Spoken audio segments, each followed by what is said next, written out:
नमस्कार दोस्तों।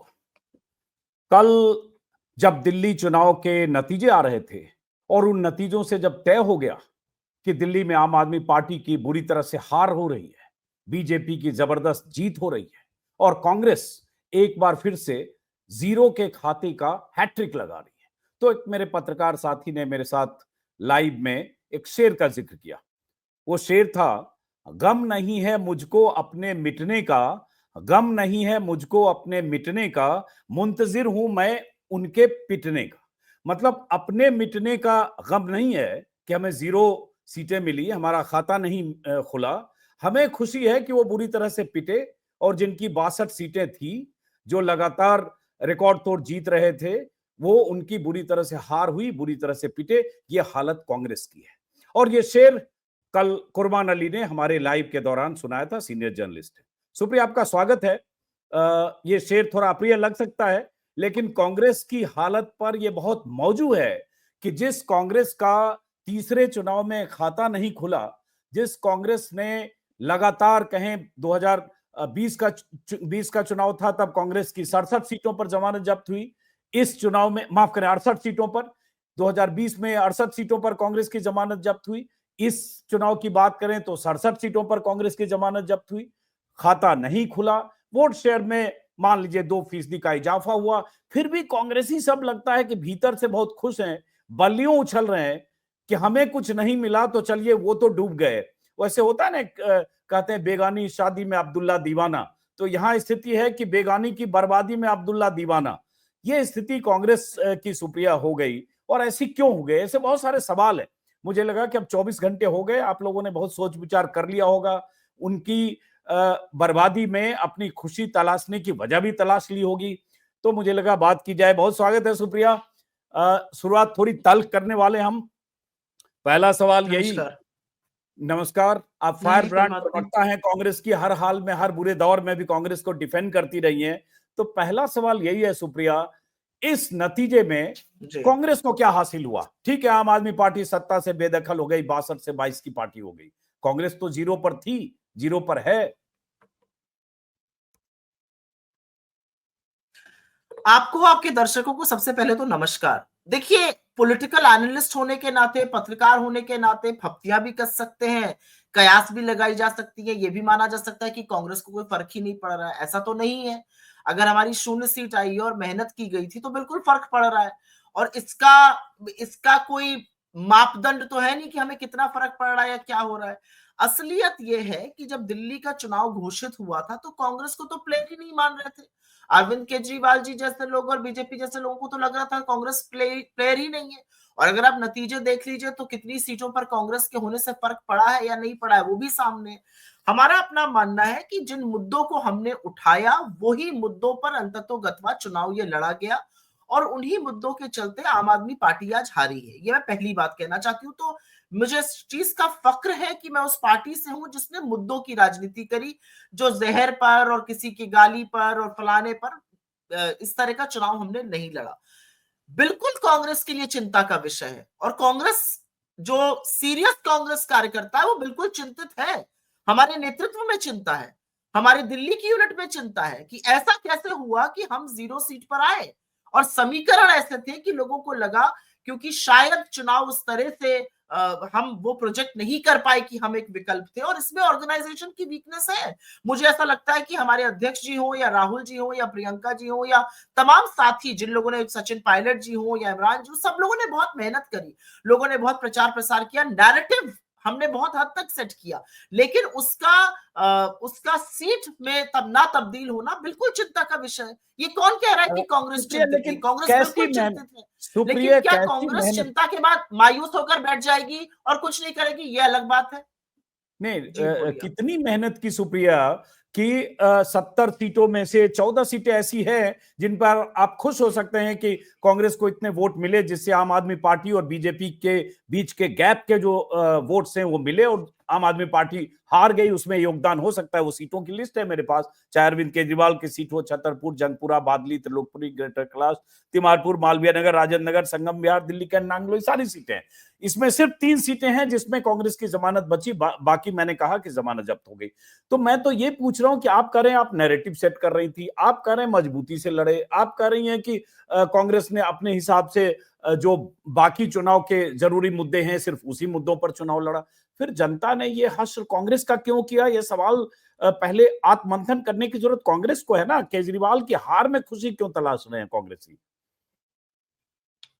नहीं, मुझे नहीं लगता कि हम केजरीवाल जी की हार में खुशी तलाश रहे हैं। मुझे लगता है कि अगर आप एक आम कांग्रेस जन से बात करिए, देखिए हम लोग थोड़े प्रिविलेज, मुझसे आप जो बात करें, मैं थोड़ी प्रिविलेज्ड हूं, क्योंकि मैंने केजरीवाल जी का जो स्वांग था 2011-12 में, वो नहीं, मैं उससे आहत नहीं हुई हूं।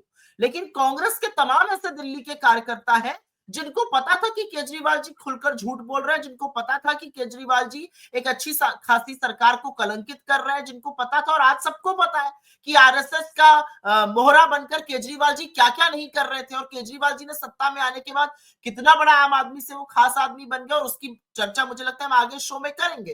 तो जो आम कांग्रेस कार्यकर्ता था वो अपनी हार से बिल्कुल आहत है, लेकिन उसको कहीं लग रहा है कि जिस व्यक्ति ने हमारे खिलाफ इतनी फर्जी, इतनी गलत, इतनी झूठी मुहिम चलाई, आज उसका वो हश्र दिल्ली वालों ने किया है। तो आप आम कांग्रेस कार्यकर्ता को अगर इस बात की खुशी है तो इसको आप नकार थोड़ी सकते हैं।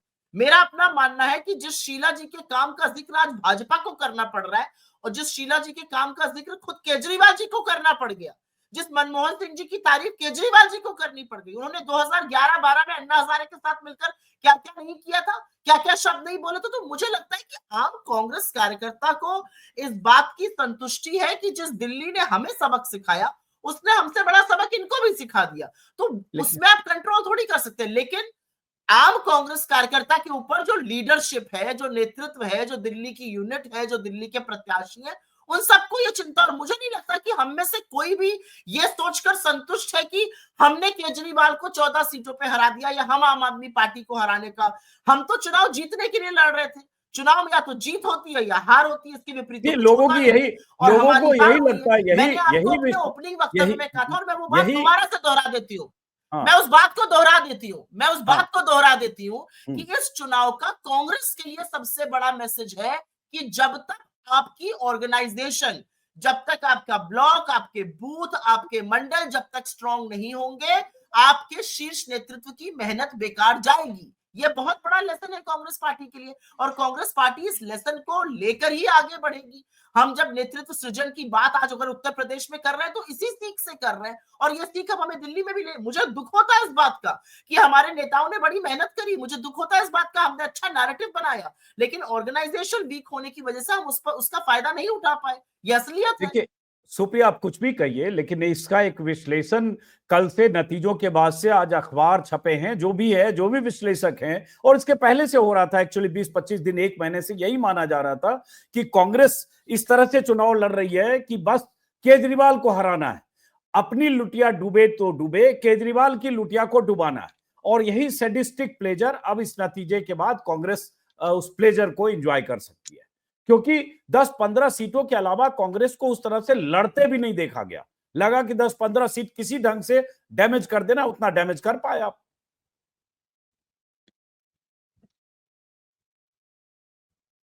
आवाज आई आपको?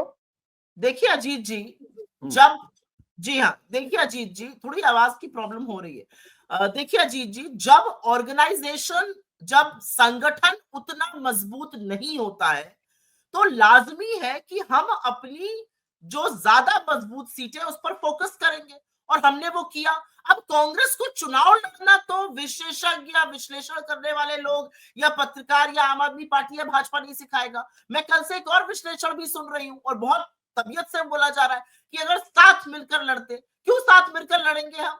मतलब हम अपनी सियासी जमीन एक के बाद एक पार्टी को देते रहे, हम बिग ब्रदर बने रहे। अरे, और हमारी पार्टी का क्या? हम कोई एनजीओ थोड़ी है, हम पॉलिटिकल पार्टी है। हम झोला उठा के थोड़ी चल देने वाले लोगों में से हैं।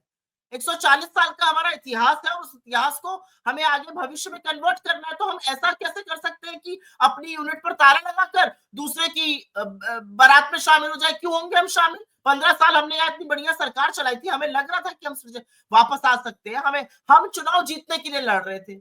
हम एनजीओ नहीं है, हम पॉलिटिकल पार्टी है। हमारे ऊपर कोई जिम्मेदारी नहीं थी आम आदमी पार्टी की सरकार वापस आए या ना आए या फलाना। हमारे ऊपर एक जिम्मेदारी थी कि हम अच्छे से चुनाव लड़े और हम अपना जीत का बिगुल बजाए। वो नहीं बजा पाए, बस ये तो ये जिम्मेदारी लोकसभा है चुनाव कांग्रेस में, के ऊपर सुप्रिया, ये थी। लोकसभा कांग्रेस चुनाव के में क्यों नहीं ऊपर समझ आम में आदमी आया? पार्टी को ये जिताने की लोकसभा कोई चुनाव में जिम्मेदारी क्यों नहीं नहीं थी, समझ में आया? लोकसभा चुनाव में क्यों नहीं समझ में आया? क्योंकि लोकसभा लोकसभा चुनाव में चुनाव का तो अच्छा सवाल है, अच्छा साझा सवाल है। मंच पर थे, एक मिनट, साझा मंच पर क्योंकि थे, राहुल गांधी रैलियां क्योंकि कर रहे थे, और तो और केजरीवाल की गिरफ्तारी के खिलाफ जो रामलीला मैदान में रैली हुई थी, उसमें 2 कुर्सियां खाली छोड़ी गई थी केजरीवाल की, और केजरीवाल की पत्नी भी थी, राहुल गांधी मंच पर थे।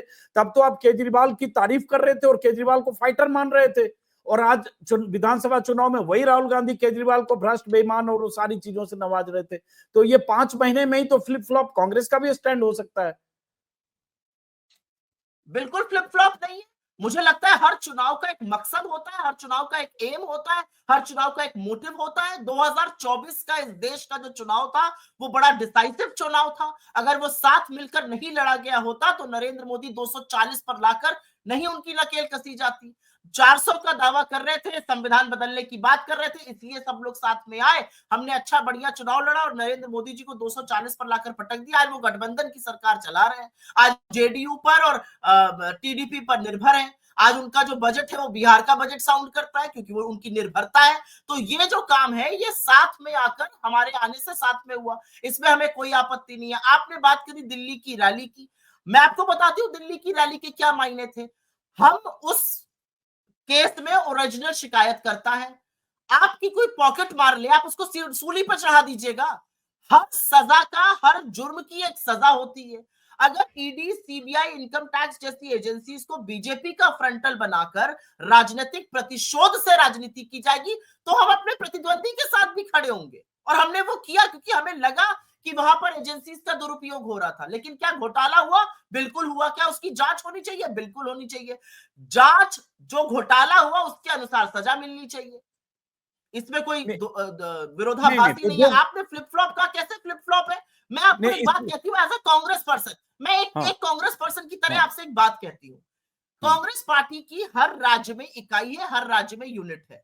और हाँ असलियत यह है कि हमारी राज्य इकाइयों का भी कुछ महत्वाकांक्षा होती है, उनका कुछ फीडबैक होता है, उनका कुछ लक्ष्य होता है, और हम उनको निस्तो नाबूद कर कर इंडिया गठबंधन बनाकर सिर्फ और सिर्फ बाकी सबकी बात करें, तो मुझे नहीं लगता कि यह पॉलिटिकल प्रैग्मेटिज्म है। मुझे नहीं लगता कि यह पॉलिटिकल या राजनीतिक रूप से व्यवहारिक राजनीति है। हम ऐसा नहीं करेंगे। हम राजनीति में चुनाव जीतने के लिए, सरकारें बनाने के लिए और विचारधारा की लड़ाई लड़ने के लिए है। उस विचारधारा की लड़ाई में जो आना चाहेगा उसका स्वागत है, लेकिन अपनी सियासी जमीन गिरवी रखकर हम किसी का स्वागत नहीं करेंगे, हम प्रतिकार करेंगे। नहीं, इसमें कोई लेकिन जो विरोधाभास नहीं, जो वोटर इसमें क्या है, विरोधाभास जो है? लोग हैं, वो तो यही देखेंगे कि भाई शीश महल पहले बन गया था लोकसभा चुनाव के पहले, अरविंद केजरीवाल उस वक्त जेल में थे, तो तब अरविंद केजरीवाल पे सारे आरोप लग चुके थे, सारी इंक्वायरी हो चुकी थी, हो रही थी, और उनको बेल नहीं मिल रहा था। तो वही अरविंद केजरीवाल तब बेईमान नहीं दिख रहे थे, तब शीश महल नहीं दिख रहा था, और अब विधानसभा चुनाव में बेईमान भी हो गए, शीश महल भी हो गया, शराब के घोटालेबाज भी हो गया, झूठे भी हो गए। अजीत ये जी, सारे राहुल गांधी के अभी के बयान है विधानसभा चुनाव के समय। तब वो कह रहे थे कि केजरीवाल की गिरफ्तारी लोकतंत्र की हत्या है। तो ये 5-6 महीने में सिर्फ इसलिए मौके के हिसाब से ये भी तो बात हो गई नहीं। तब लगा कि केजरीवाल के साथ आने से दिल्ली में 1-2 सीट जीत सकते हैं, तब वो उनकी बेईमानी को किनारे रख दिया। अब लगा कि हमको जमीन वापस पानी है, खोई हुई जमीन, तो फिर केजरीवाल को बेईमान कहने लगे चुनाव में। अजीत जी, मुझे समझ में नहीं आ रहा है आपको आपत्ति किस चीज से है? कि हम अपनी खोई जमीन वापस पाने की कोशिश कर रहे थे, कि हमारी वजह से आम आदमी पार्टी हार गई? मुझे समझ में नहीं आ रहा लोगों को आपत्ति क्या है। 5 महीने में मैं आपको बताती हूँ क्या बदला। लोकसभा चुनाव का एक लक्ष्य था कि हमें बीजेपी को समेटना था, बीजेपी को रोकना था। अगर ऐसा नहीं करते तो मैं और आप बैठकर ये प्रोग्राम आज नहीं कर सकते थे। इसके बारे में मुझे रत्ती भर भी संशय नहीं है, क्योंकि अगर 400 आ जाते नरेंद्र मोदी के, वो इस देश का संविधान बदलने के लिए तैयार खड़े थे। इस देश की जनता ने और इंडिया गठबंधन के नेतृत्व ने मिलकर, जिसको राहुल जी ने लीड किया, उन कांग्रेस ने लीड किया, खड़गे जी ने लीड किया, उन्होंने उनका पर नकेल कसी। ये मैं मानती हूँ, हमारे वो हमारा प्रोग्राम लक्ष्य को क्या था। फर्क पड़ता है, हम लेकिन तो उसके यूट्यूब बाद पे दिल्ली तब का भी थे, चुनाव आया। यूट्यूब पे 11 अभी साल से हैं। सत्ता में काबिज कौन है? अरविंद केजरीवाल जी हैं। सवाल नहीं, मुझे बोल लेने दीजिए, मुझे हाँ बोल जी लेने दीजिए। जी जी 11 साल से सत्ता में काबिज अरविंद केजरीवाल जी थे, तो सवाल तो अरविंद केजरीवाल जी से पूछे जाएंगे जब दिल्ली का चुनाव आएगा। दिल्ली का चुनाव आएगा तो हम राष्ट्र की बात थोड़ी करने लगेंगे, दिल्ली की बात करेंगे, दिल्ली की टूटी सड़कों की बात करेंगे, बजबजाती नालियों की बात करेंगे, दिल्ली में बात करेंगे शिक्षा के फर्जी मॉडल की, दिल्ली में बात करेंगे प्रदूषित यमुना की, प्रदूषित हवा की। और अब बीजेपी की सरकार आई है, उससे भी इतनी तलखी से हम ये सवाल पूछेंगे, क्योंकि दिल्ली के सवाल तो दिल्ली के इलेक्शन में पूछे जाएंगे ना, इसमें कोई विरोधाभास नहीं। मैं आपको छोटा सा एग्जांपल दे देती हूँ। बीजेपी जो है वो केरल में, असम में, नागालैंड में, गोवा में बीजेपी जो है वो बीफ बैन का जब विरोध करती है, उत्तर प्रदेश बिहार में मरने मारने को तैयार हो जाती है बीफ के नाम पर। क्यों? क्योंकि ये उनकी व्यवस्था की, इसमें कोई विरोधाभास है। मुझे बिल्कुल नहीं लगता कि इसमें कोई फ्लिप फ्लॉप है। मुझे ऐसा लगता है कि देश काल परिस्थिति देखकर राजनीति की जाती है। हम इलेक्टोरल पॉलिटिक्स में हैं, हम एनजीओ खोलकर नहीं बैठे हुए हैं, और देश काल परिस्थिति देखकर हम जो राजनीति सही लगती है वो करते हैं। तो सुप्रिया, एक सवाल है कि देश काल परिस्थिति के हिसाब से अब ये चुनाव हुए और उस चुनाव में बीजेपी ने एक तरह से हिस्टोरिकल विन, 27 साल बाद बीजेपी का वनवास खत्म हो गया, बीजेपी के वोट शेयर में जबरदस्त इजाफा हुआ, बीजेपी ने पिछली बार के चुनाव से 40 सीटें ज्यादा जीत ली, आम आदमी पार्टी 22 पर रह गई। लेकिन देश काल परिस्थिति के मुताबिक कांग्रेस का जो इजाफा है, मैं फिर रिपीट करूंगा, अप्रिय लगेगा, लेकिन ग्रैंड ओल्ड पार्टी, उसका इजाफा है सिर्फ 2% वोट, 0 सीटें, 67 सीटों पर जमानत जब्त, जिसका हेड ऑफिस दिल्ली में है, सारे हाई कमान और पावर सेंटर सारा दिल्ली में। तो दिल्ली में आपकी ये बुरी गत क्यों हो गई? क्या इसका असेसमेंट नहीं था, या इसी के लिए लड़ रहे थे जो बार बार मैं पूछ रहा हूं? क्योंकि मुझे ऐसा लगता है कि हमने दिल्ली के, नहीं बिल्कुल था, नहीं मुझे ऐसा लगता है कि दिल्ली में गलती इसलिए हुई क्योंकि दिल्ली में हमने अपने संगठन पर वो ध्यान नहीं दिया जो हमें देना चाहिए था। हमें दिल्ली की कैंपेन बहुत पहले से शुरू करनी चाहिए थी, हमें अपने संगठन को मजबूत करने पर फोकस करना चाहिए था, हमें अपने चाहे वो डिस्ट्रिक्ट प्रेसिडेंट्स हो या ब्लॉक प्रेसिडेंट्स हो, वो बहुत पहले बना देने चाहिए थे। मुझे लगता है बहुत सारी चीजों पर जब विवेचना होती तो इन सब चीजों पर चर्चा होगी। क्या हम कैंपेन को थोड़ा अग्रेसिव कर सकते थे, क्या हम बाकी चीजें कर सकते थे। मेरा अपना मानना है, क्योंकि मेरा इलेक्टोरल पॉलिटिक्स से संबंध रहा है कम्युनिकेशन के अलावा, कि संगठन की सृजन, संगठन की मजबूती पर हमें दुगना फोकस करना पड़ेगा, और इसीलिए जिसको आप ग्रैंड ओल्ड पार्टी कह रहे हैं, उसका संगठन मजबूत होना जरूरी है। संगठन वीक रहेगा और ऊपर से आप फोकस करिएगा, ऊपर से पुश करिएगा, उसका फायदा दूसरे लोगों को मिलेगा। जो मुद्दे हमने उठाए, मुझे ऐसा लगता है उस पर कटघरे में अरविंद केजरीवाल जी खड़े हुए, लेकिन उसका फायदा बजाय हमें मिलने के किसी और को मिला। लेकिन मुद्दे जो थे, उन्हीं मुद्दों पर चुनाव हुआ। अगर ये पूछें कि आपके लिए, कांग्रेस के लिए इस चुनाव के नतीजे का क्या टेक अवे है, 0 सीट और 6.2% वोट के अलावा? मुझे ऐसा लगता है कि we have to go back to the drawing board, और हमें बिल्कुल नए सिरे से दिल्ली में पार्टी के बारे में विचार करना पड़ेगा। हमें बिल्कुल नए सिरे से यहाँ पर जो मुद्दे हैं, हमें बिल्कुल नए सिरे से संगठन पर, संगठन सृजन पर, संगठन की मजबूती पर, नए लोगों को पार्टी में जोड़ने पर, युवाओं को आकर्षित करने पर जोर देना पड़ेगा। क्योंकि ये सच है कि बीजेपी की सरकार बनी है, लेकिन बीजेपी की तमाम हमने डबल इंजन की सरकारें देखी हैं। हरियाणा और यूपी में चल तो रही है बीजेपी की सरकारें, बच्चे जा तो रहे हैं इजराइल के युद्ध क्षेत्र में नौकरी करने, महिलाओं का खुलेआम सुरक्षा तो होती है दोनों हरियाणा और उत्तर प्रदेश में। तो मुझे ऐसा नहीं लगता कि बीजेपी के पास गवर्नेंस का कोई बहुत अच्छा मॉडल है। लाडकी बहन योजना से 20 लाख महिलाएं गायब तो हो गई महाराष्ट्र में। तो मेरा अपना मानना है कि संगठन पर हमें ध्यान देना जरूरी है। हमारे लिए मायने ये है कि हमें नई सोच के साथ, नई ऊर्जा के साथ, लेकिन एक नए प्रोपोजिशन के साथ भी दिल्ली में आगे बढ़ना पड़ेगा। अब जैसे क्योंकि दिल्ली जब फेरबदल करती है तो बड़ा फेरबदल करती है। हाँ, तो जैसे एक इंडिया गठबंधन बना था सुप्रिया लोकसभा चुनाव के पहले, और इंडिया गठबंधन में तमाम दल आए, और उसके बाद आपने ठीक कहा कि बीजेपी को 240 पर रोकने में उस गठबंधन की भूमिका रही कि यूपी में बीजेपी 37 सीटों पर सिमट गई।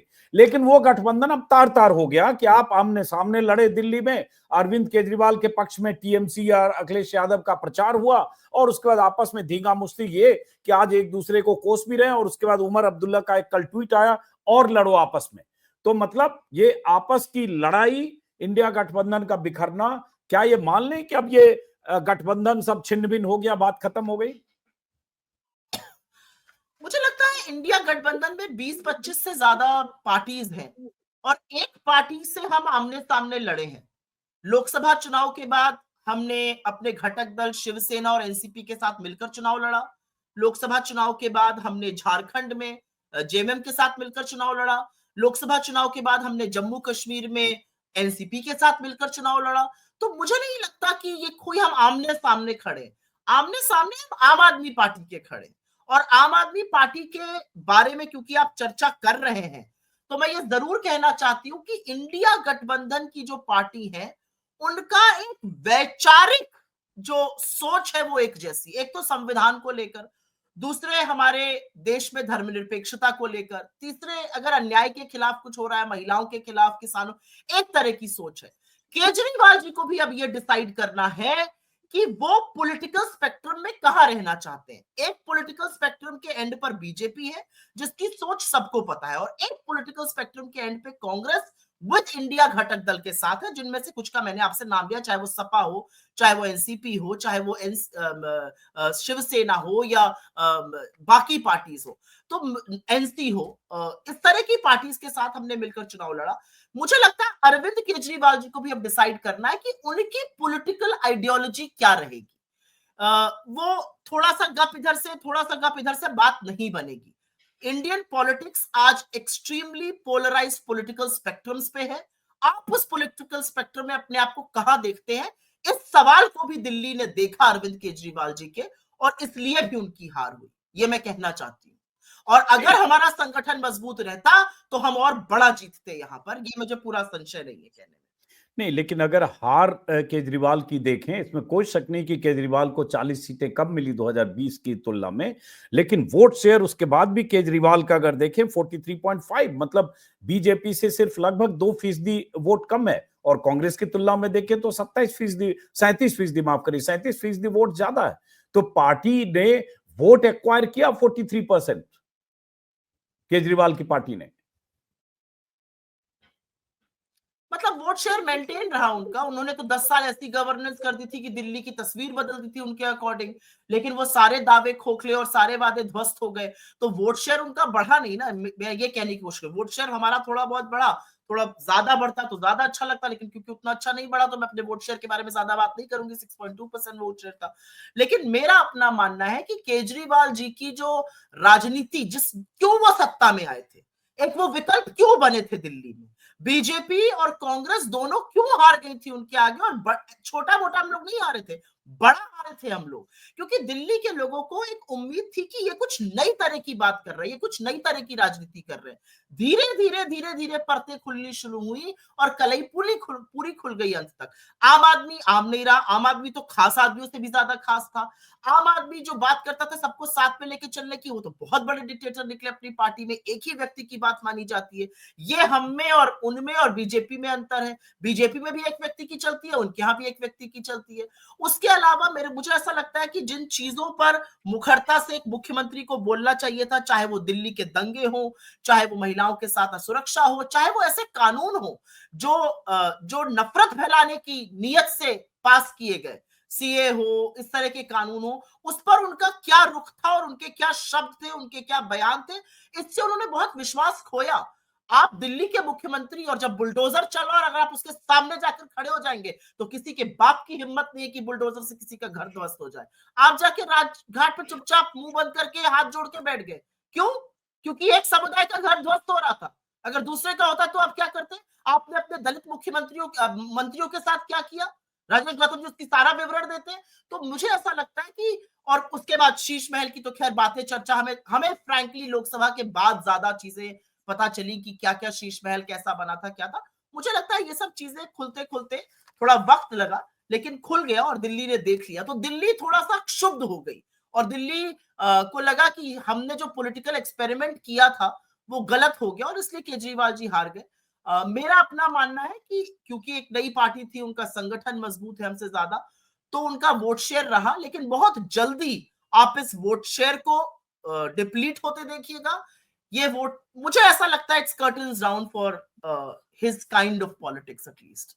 ये बार बार आप संगठन की बात कर रहे हैं और कांग्रेस के सांगठनिक ढांचे की कमजोरी भी आप कबूल कर रही हैं, लेकिन जैसे आपने व्याख्या की कि केजरीवाल ने विश्वास क्यों खोया और जो उनका एक मोरल कैपिटल था वहां उसमें कहां डेंट लगा, और वही केजरीवाल 12-13 में कैसे उन्होंने राजनीति की और शीला दीक्षित को दिल्ली की सत्ता से बेदखल किया, शीला दीक्षित को उनकी विधानसभा में नई दिल्ली से हराया और उसके बाद वो 20 और 15 में तो रिकॉर्ड बनाया।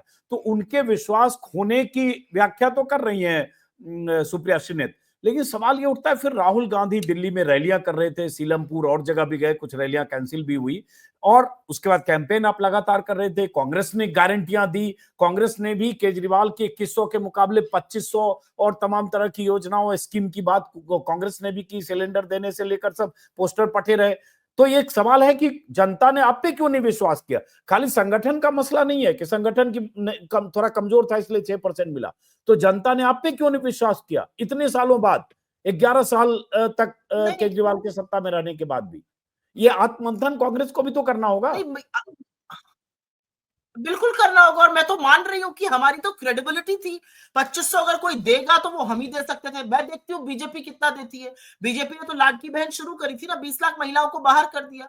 बीजेपी ने जो चीजें शुरू करती है उसको खत्म कर देते हैं चुनाव के बाद। बीजेपी ने बड़ी बड़ी बातें शुरू करी थी, हरियाणा में भी क्या हुआ, हरियाणा में तो 500 का सिलेंडर राजस्थान में देने वाले थे, बाकी 19 राज्यों में क्यों नहीं दे रहे। बहुत सारी चर्चाएं हो सकती है। मैं फिर से बोलूंगी, लोगों ने हमारी क्रेडिबिलिटी देखी, लोगों ने हमारे मुद्दों को सुना। हमारे अंदर, मुझे ऐसा लगता है दिल्ली के अंदर जो आक्रोश था, जो गुस्सा था, उसको हमने बेस्ट आर्टिकुलेट भी किया, हमने उन बातों को बोला भी, लेकिन लोगों को लगा कि ये एक बहुत मजबूत विकल्प अभी नहीं है। और इसमें मैं संगठन की कमी मानूंगी। अगर संगठन की कमी नहीं होती तो जो बात हम 2500 की अनाउंस कर रहे थे वो नीचे तक पहुंचती।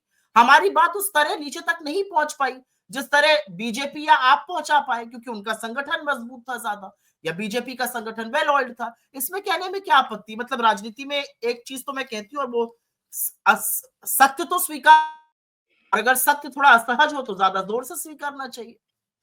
नहीं, वो आप सही कर रहे हो, स्वीकार कर रहे हो, बार बार मैं एक ही चीज कर रहा हूं। देखिए, कांग्रेस के लिए भी बहुत क्रूशियल टाइम है, इसलिए ग्रैंड ओल्ड पार्टी बिल्कुल है। इसलिए मैंने कहा क्योंकि दिल्ली में 15 साल लगातार शीला दीक्षित रही और कैसे डिस्क्रेडिट उनको किया केजरीवाल ने, वो इतिहास है, उस पर हम दोबारा वक्त खर्च करने का कोई मतलब नहीं है। लेकिन अगर कांग्रेस जैसी पार्टी को दर्जनों सीटों पर अगर 2000, 3000, 4000 वोट मिल रहे हैं और मिले, और बार बार वो वोट शेयर बताना आपके लिए ह्यूमिलिएटिंग लगेगा, लेकिन 6.2%, 2% का इजाफा, तो इसका मतलब किसी सूरत में दिल्ली की जनता ने कांग्रेस को किसी तरह से विकल्प नहीं देखा। अगर 15% भी वोट मिलता तो कहते कि एक रेस्पेक्टेबल वोट पोजीशन तो लिया, खाता तो खुल गया, चलो 2-3 सीटें तो मिल गई। तो हाँ कांग्रेस को बिल्कुल। क्यों डिस्क्रेडिट कर जनता ने किया, इसका क्या आकलन है। सिर्फ संगठन सिर्फ मुद्दा नहीं है सुप्रिया, कुछ तो ये जनता है ने, कि मैं वही तो आपको बोलने की कोशिश कर रही हूँ। जनता ने हाँ, नहीं है संगठन मुद्दा अजीत जी, नहीं है। देखिए, अब इसमें हम और आप बहस कर सकते हैं till the cows come home, असलियत ये है। हम्म, लेकिन हम्म। एक बात ये सच है कि जब तक आपका संगठन मजबूत नहीं होगा, आपकी बातें, आपके मुद्दे नीचे तक नहीं पहुंचते हैं। देखिए, लोकसभा चुनाव क्योंकि एक बड़ी वेव पर चुनाव लड़ा जाता है। राहुल जी ने जब हाथ में संविधान उठा लिया था तो इस देश को यकीन था कि कांग्रेस पार्टी ही बीजेपी से लड़ सकती है। ये असलियत है। मुझे कोई इसमें कहने में कोई, I have no doubt in my mind कि एक आम व्यक्ति को लगता है कि अगर बीजेपी से कोई आंख में आंख डाल के लड़ सकता है, वो कांग्रेस लड़ सकती है। ये डाउट कहीं पर दिल्ली के माइंड में भी नहीं था। लेकिन ये दिल्ली का चुनाव था और दिल्ली में लोगों को लगा कि इनके पास उस तरह का संगठन, उस तरह की मजबूती नहीं है, और इसलिए उन्होंने हमें पनिश किया। हमें लोगों ने मैसेज दिया है कि हम आपके लिए वोट करना चाह रहे हैं, हम आपके मुद्दों को मानते हैं, हम राहुल जी की रैली में जाते हैं, उनकी बात सुनते हैं, हमें वो अच्छे लगते हैं।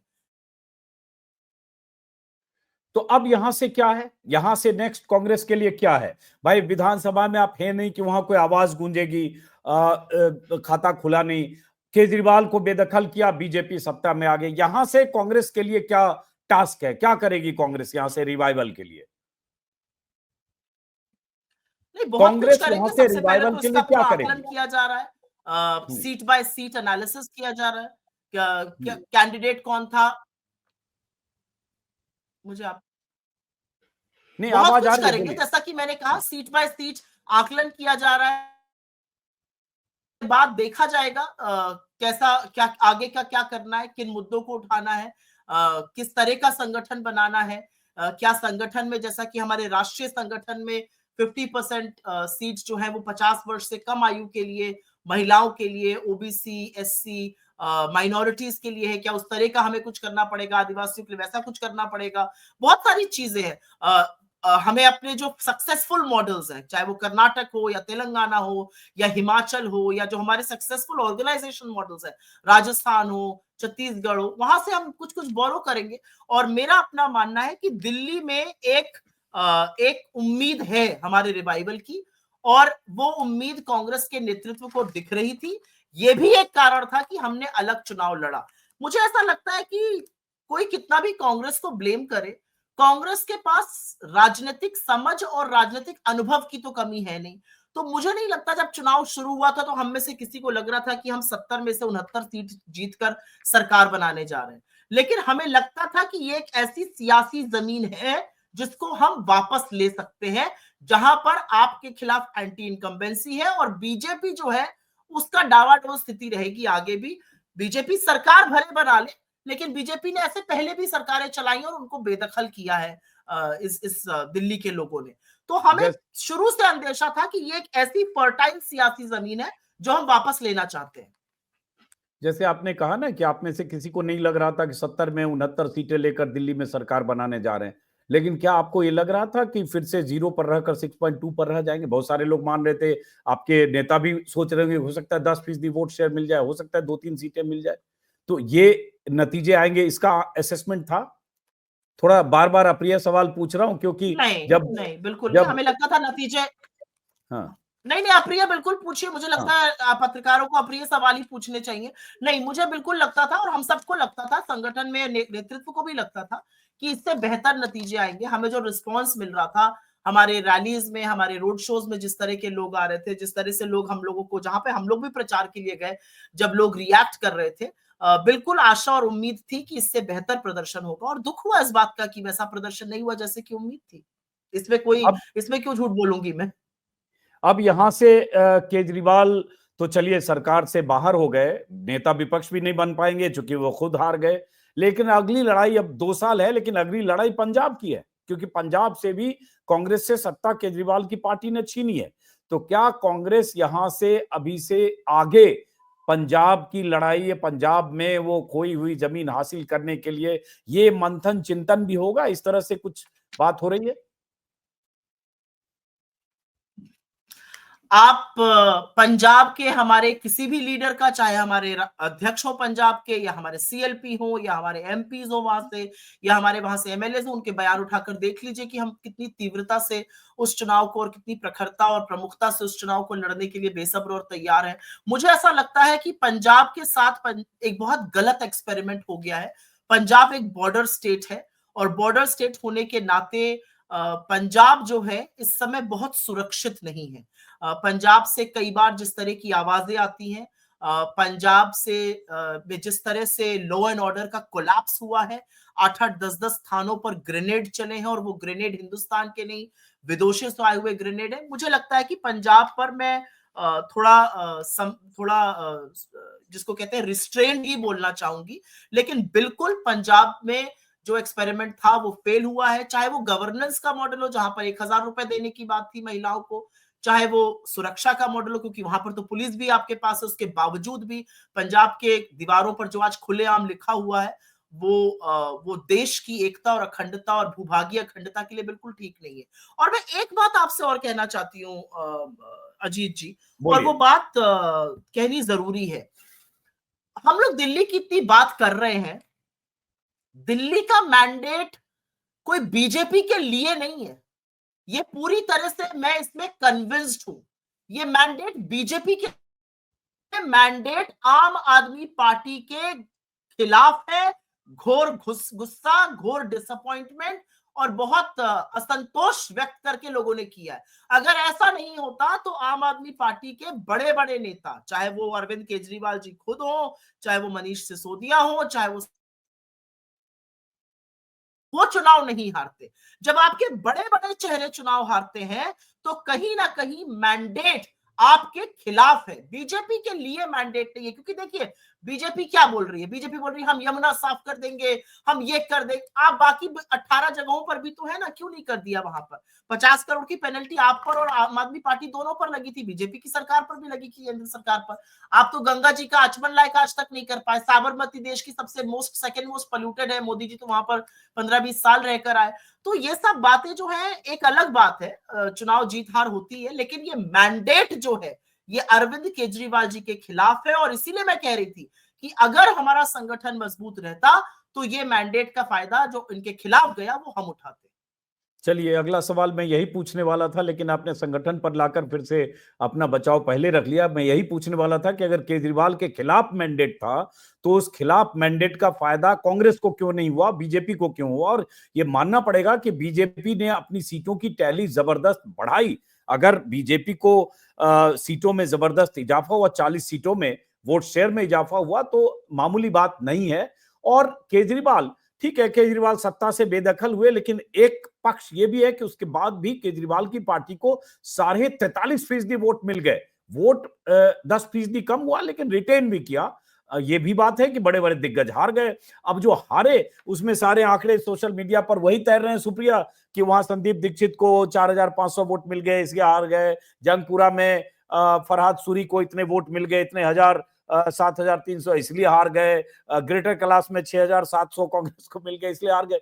तो आम आदमी पार्टी के नेताओं की पूरी लिस्ट यही है कि ये सब कांग्रेस के लोग इतने वोट पा गए, इसलिए हम हार गए। अजीत जी, आप 3 आंकड़े जरूर देखिएगा और अपने व्यूअर्स को दिखाने की कोशिश करिएगा। एक आंकड़ा आप हरियाणा के चुनाव का देखिएगा। हरियाणा के चुनाव में कांग्रेस और बीजेपी के वोट शेयर का अंतर अंततोगत्वा 0.4% था। 39.9 उनका था, 39.5 इनका था। क्यों जाकर आम आदमी पार्टी सारी सीटों पर चुनाव लड़ी? अगर पूछने को आए तो हम भी ये पूछ सकते हैं, क्यों वो गोवा गए चुनाव लड़ने? हमारा और बीजेपी का वोट शेयर का अंतर आम आदमी पार्टी को और टीएमसी को मिले वोट शेयर थे। आप उत्तराखंड गए, हमारे और बीजेपी का वोट शेयर का अंतर आपको जितने वोट मिले ये था। आप क्यों गुजरात गए, आप क्यों महाराष्ट्र गए? क्योंकि ये जो एक बेतुकी बात आम आदमी पार्टी के नेता और आम आदमी पार्टी के लोग कर रहे हैं, हतोत्साहित है। मुझे पूरा लगता है बौखला गए, हार देखकर बौखला गए। लेकिन इस तरह की बात मत कीजिए, क्योंकि अगर आप ये बात करिएगा तो आपसे भी पूछा जाएगा कि आप बीजेपी की मदद लगातार गोवा से लेके उत्तराखंड, महाराष्ट्र, हरियाणा, गुजरात, हर जगह क्यों करने गए थे? आपने, मैं तो छोटा सा एग्जांपल आपके सामने कह रही हूँ, 39.9 वर्सेस 39.5, 0.4% के डिफरेंस से हम हरियाणा में सरकार नहीं बना पाए, बीजेपी ने बना ली। क्यों गए आप सारी सीटों पर? और मैं कुछ चीजों का खुलासा नहीं कर सकती हूँ, लेकिन हमारी बात चल रही थी, आप तब नहीं नहीं माने नहीं, थे। क्यों नहीं माने थे? तो ये सारी बहुत इंटरव्यू सारी में बातें बोला, हो सकती हैं। अजय माकन का आज ही वीडियो वायरल हो रहा है। इंटरव्यू में बोला था उन्होंने एनआई को शायद कि 4 सीट दे रहे थे, और वो सुबह जेल से छूट के आया तो उन्होंने ज्यादा सीटों की मांग कर दिया, ऐलान कर दिया 90 सीटों। तो उनका ऑन रिकॉर्ड वायरल हो रहा है सुबह से। पहले का होगा इंटरव्यू, कब का मैंने पहले नहीं चलिए, जब देखा था। उन्होंने बोल दिया तो अच्छी बात है। हाँ हाँ, वो वीडियो वायरल हो रहा है लगातार। चलिए, खैर, सुप्रिया, बहुत बहुत शुक्रिया बातचीत करने के लिए। बीच बीच में थोड़ी ऑडियो की प्रॉब्लम है।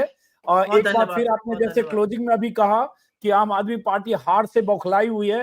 एक दिलचस्प बात है कि कांग्रेस की भी बुरी हार है, लेकिन आप बौखलाई नहीं है, और आप लोगों के चेहरे पर थोड़ी हंसी है। तो शायद ये हंसी इसलिए है कि केजरीवाल आउट हो गए। देखिए हाँ, अजीत जी, कांग्रेस की एक बात है जो मुझे कहनी नहीं चाहिए, लेकिन मैं कह देती हूँ। हमारा नेतृत्व बहुत उदार हृदय का है। हमारा नेतृत्व बहुत सहनशीलता का नेतृत्व है, बहुत करुणा और दया है शायद राहुल जी के अंदर। और वो अपने दुर्विरोधियों को भी माफ कर देते हैं। उनके खिलाफ लोगों ने क्या क्या नहीं कहा और उसके बाद भी वो मलाल नहीं रखते हैं। लेकिन एक एवरेज कांग्रेस पर्सन होने के नाते, एक छोटी सी कार्यकर्ता होने के नाते, मैं और हमारे जैसे करोड़ों कार्यकर्ताओं को ये अच्छी तरह से याद है कि 2011 और 12 का जो गंदा स्वांग, जो प्रपंच रचा गया, क्या क्या ऐसा नहीं था जो केजरीवाल जी ने सोनिया जी के लिए या शीला जी के लिए नहीं कहा। और एवरेज कांग्रेस कार्यकर्ता को यह लगता है कि आपने किसी के साथ गलत किया था, ये जानते हुए कि भी वो सही काम कर रहे हैं, इसलिए आपके साथ ऐसा हुआ। तो मुझे लगता है कि एक एवरेज कार्यकर्ता की भी तो थोड़ी सी जो जिसको कहते हैं कार्यकर्ता हूं मैं, छोटी सी कार्यकर्ता हूं कांग्रेस पार्टी की। मुझे अभी भी याद है, उनके शब्द याद है, उनके शब्दों का चयन याद है, जो शीला जी के हारने पर उनके साथ व्यवहार किया गया, उनको फिजिकली हर्ट किया गया, वो तक मुझे याद है। तो जब मैंने संदीप दीक्षित की हार का अंतर और केजरीवाल जी की हार का अंतर और संदीप दीक्षित जी का वोट देखा, तो मुझे लगा कि कहीं डिवाइन जस्टिस नाम की कोई चीज है शायद। आपको लगा बदला पूरा हुआ, मां का बदला बेटे ने लिया।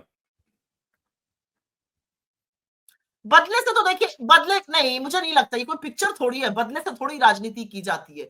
लेकिन राजनीति में शुचिता, राजनीति में गरिमा, राजनीति में मर्यादा होनी चाहिए। राजनीति ऐसी होनी चाहिए कि कल को अगर हम और आप साथ बैठे तो हम दोनों एक दूसरे से आंख मिला सके। राजनीति में भाषा की जो शुचिता है, उसको सबसे पहले भंग करने का काम अरविंद केजरीवाल जी और नरेंद्र मोदी जी ने साथ में किया था। अरविंद केजरीवाल अपने आप को नया विकल्प, पढ़ा लिखा, फलाना फलाना कहते थे। जब उन्होंने ऐसा किया था तो ये बड़ा गलत किया था। और उसको देखकर शायद आम कांग्रेस कार्यकर्ता को खुशी नहीं है, लेकिन उनकी उनकी जीत, उनकी हार को देखकर ये लगता है कि आपने हमारे साथ भी बहुत गलत किया था, मुझे लगता है। लेकिन आम कार्यकर्ता ये भी परेशान है कि हम शून्य पर हैं और हमें इससे बढ़ना है, और कैसे बढ़ना है उसकी तरकीब खोजनी है। चलिए, बहुत बहुत शुक्रिया सुप्रिया सुनेत, बातचीत करने के लिए। बीच बीच में कुछ टेक्निकल प्रॉब्लम हुई, लेकिन बहुत बहुत शुक्रिया सुप्रिया। धन्यवाद। फिर मुलाकात होगी, फिर बात होगी। नमस्कार।